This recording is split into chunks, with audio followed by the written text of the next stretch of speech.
Welcome back to my YouTube channel. Today our topic is to compare the EMF of two cells. This is the application of potentiometer. Potentiometer की application है to compare the EMF of two cells. दो cells यहाँ पर connect है हमारे पास. ये एक cell है यहाँ पर जिसका EMF E1 है, दूसरा सेल है जिसका EMF हमारे पास E2 है. आपके पास एक फाइनल में एक एक्सप्रेशन आ जाएगी, समझे आप. उस एक्सप्रेशंस में हम सेल के EMF को फाइंड आउट कर सकते हैं. जैसे आपके पास E1 की वैल्यू पता होगी, E2 की वैल्यू पता नहीं होगी, समझे आप. E2 की वैल्यू को हम फाइंड आउट कर सकते हैं उस एक्सप्रेशन को यूज़ करके.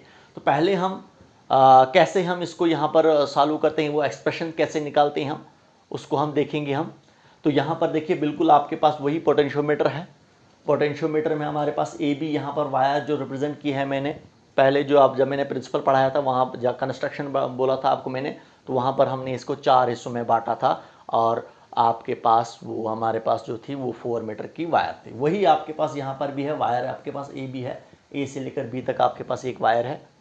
और इसके वायर्स के कनेक्शंस में हमारे पास यहाँ पर बैटरी है, एमीटर है, रियोस्टेट है, समझे आप. ये ए और बी के बीच में है. It is connected between A and B and this circuit is known as auxiliary circuit. वही लिखा है मैंने यहाँ पर टेक अ पोटेंशियोमीटर. हमने पोटेंशियोमीटर को लिया है, कनेक्ट बैटरी को कनेक्ट किया है, की को भी हमने कनेक्ट किया है. की यहाँ पर हम कनेक्ट करेंगे, की भी हमारे पास है. की के एमीटर ए, यहाँ पर एमीटर ए है. और इसके बाद रियोस्टेट आपके पास यहाँ पर है जो रेजिस्टेंस को एडजस्ट करके देता है बिटवीन ए एंड बी. ए और बी के बीच में हमने इनको कनेक्ट किया है, ये सीरीज़ में है हमारे पास. This is called auxiliary circuit, इसको ऑक्सिलरी सर्किट कहा जाता है. यहाँ पर हमने जो एडिशंस की है वो हमने यहाँ पर दो सेल्स कनेक्ट किए हैं जो ए के साथ कनेक्ट होंगे. एक सेल का EMF E1, दूसरे सेल का EMF E2. और यहाँ पर आपके पास एक और एडिशन की है 2 वे की. यहाँ पर हमने 2 वे की को यूज़ किया है. 1, 2 और 3 यहाँ पर आप देखोगे हम 1 और 3 को भी कनेक्ट कर सकते हैं और 2 और 3 को भी कनेक्ट कर सकते हैं. जब आप 1 और 3 को कनेक्ट करोगे आप तो ये सेल जिसका EMF E1 है वो सर्किट में आ जाएगा. अगर हम 2 और 3 को कनेक्ट करेंगे तो ये E2 सेल हमारे पास सर्किट में आ जाएगा. साथ में गैल्वेनोमीटर लगा होता है. गैल्वेनोमीटर का काम क्या होता है, ये डिटेक्ट करके देता है हमारे पास इस वायर में हमारे पास जो है इस सर्किट में करंट फ्लो कर रही है कि नहीं कर रही है. गैल्वेनोमीटर में एक सुई होती है, वो अगर डिफ्लेक्शन शो करेगी तो it means that the current is flowing through a circuit. If it nothing show any kind of deflections then no current is flowing through a circuit. हमारे पास सर्किट में कोई करंट फ्लो नहीं कर रही है. इसके बाद ये जॉकी हमारे पास है JC, उसको मैंने J से ही रिप्रेजेंट किया है. पेन शेप होता है, उसको स्लाइड कराते हैं इस वायर के ऊपर हम, और हम नल पॉइंट फाइंड आउट करते हैं इस जॉकी के ज़रिए से, समझे आप. अब वो नल पॉइंट क्या होता है वो आगे डिस्कस करेंगे हम. तो इस जॉकी का काम क्या होता है, हम इसको स्लाइड कराते हैं इस वायर के ऊपर. अब देखिए हमारे पास कैसे, हमारे पास यहाँ एक आपका ये तो आपका प्रैक्टिकल है. कैसे हम ये प्रैक्टिकल करेंगे, सबसे पहले हम क्या करते हैं, रेजिस्टेंस एडजस्ट करते हैं हम. तो एडजस्ट द रेजिस्टेंस पहला स्टेप आपका प्रैक्टिकल है. स्टेप फर्स्ट में हम क्या करते हैं, adjust the resistance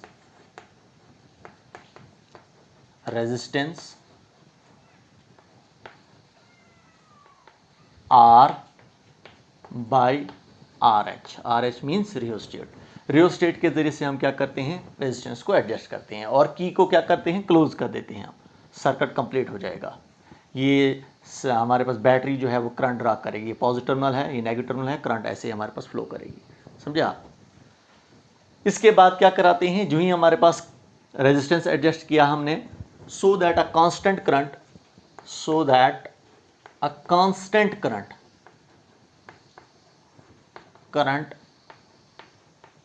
flow through अ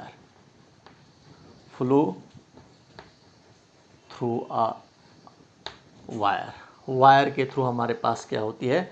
उसके बाद हमारे पास ये वायर है आपके पास AB, इस AB वायर में हमारे पास कांस्टेंट करंट फ्लो करती है इस AB वायर में. इसके बाद हम प्रैक्टिकल करते हैं, इस जॉकी को स्लाइड कराते हैं इस वायर के ऊपर. Slide the jockey over the wire, slide the jockey over the wire till the galvanometer shows zero deflection, zero deflection। हम इस जॉकी को स्लाइड कराते जाएंगे इस वायर के ऊपर तब तक जब तक ना ये गैल्वेनोमीटर जीरो डिफ्लेक्शन शो करे। समझे आप? तो यहां पर देखिए, अगर हमारे पास करंट वहां के लिए फ्लो करेगी तो गैल्वेनोमीटर डिफ्लेक्शन शो करेगी वहां के लिए। अगर करंट यहां के लिए फ्लो करेगी तो गैल्वेनोमीटर डिफ्लेक्शन शो करेगी, उसमें सुई डिफ्लेक्शन शो करेगी यहां के लिए। हम क्या करेंगे, हम यहां पर इस जॉकी को स्लाइड कराते जाएंगे। हमारे पास एक ऐसा, हमारे पास पहले करंट फ्लो करती है इसमें। समझे आप? पहले हमारे पास क्या करती है, इसमें हमारे पास करंट फ्लो करती है, क्योंकि ये बैटरी जो है, ये करंट इसमें बैटरी की वजह से इसमें करंट फ्लो करेगी। समझे आप? और दूसरा हमारे पास जो है, इसमें हमारे पास क्या होता है, व्हेन हियर, यहां पर हमारे पास क्या होता है, वी कनेक्ट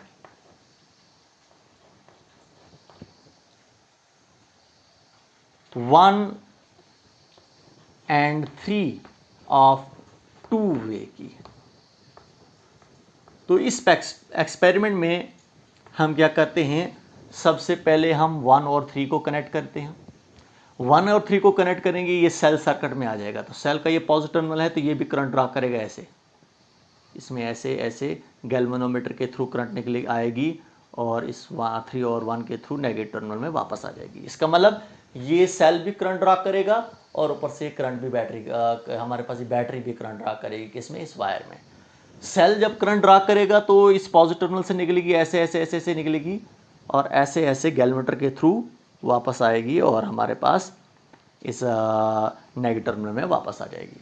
तो वही मैंने लिखा, एडजस्ट द रेजिस्टेंस। सबसे पहले हम रेजिस्टेंस को एडजस्ट कर देते हैं, सो that a constant current flow through a wire. इस वायर में हमारे पास एक कांस्टेंट करंट फ्लो करेगी ए बी में। समझे आप? वायर स्लाइड द जॉकी, फिर हम जॉकी को स्लाइड कराते हैं। समझे आप? Over the wire till the galvanometer shows zero deflection, तब तक जब तक ना हमारा गैल्वेनोमीटर जीरो डिफ्लेक्शन शो करेगा। तो हम बोलते हैं ये J1 पॉइंट हमारे पास है, J1 पॉइंट। ये एक आपके पास एक ऐसा पॉइंट आएगा जहां पर गैल्वेनोमीटर जीरो डिफ्लेक्शन शो करेगा। पहले हमारे पास ये डिफ्लेक्शन शो करेगा, क्योंकि 1 और 3 में 1 और 3 को भी हमने कनेक्ट किया है।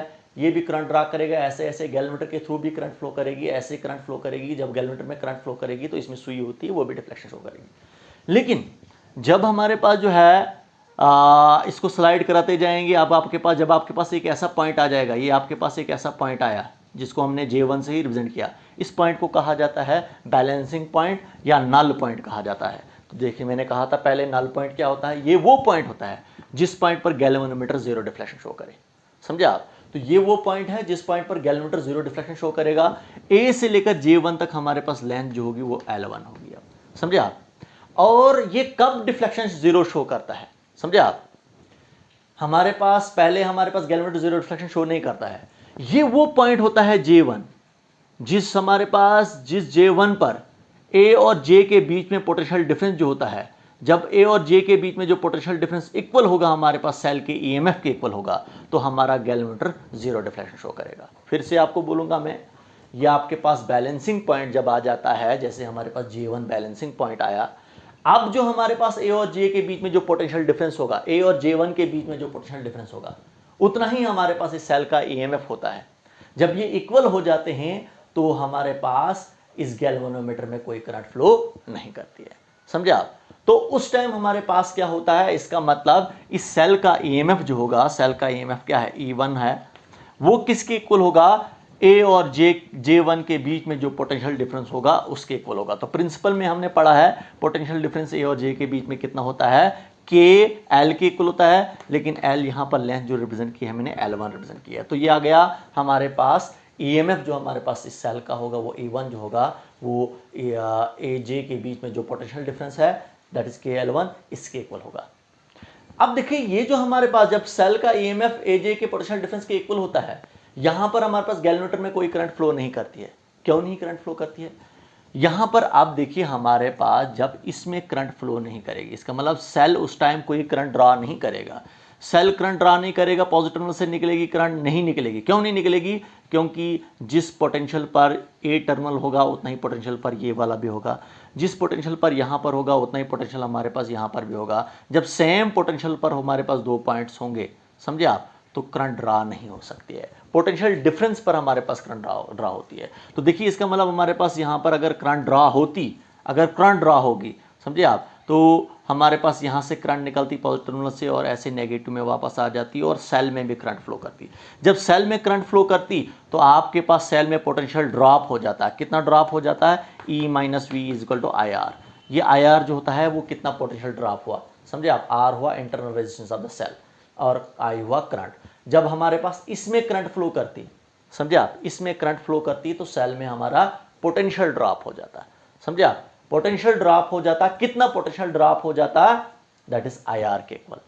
लेकिन यहां पर आपके पास जो है, जब इसमें करंट फ्लो नहीं कर रही है, इसका मतलब आई कितना है? 0 है।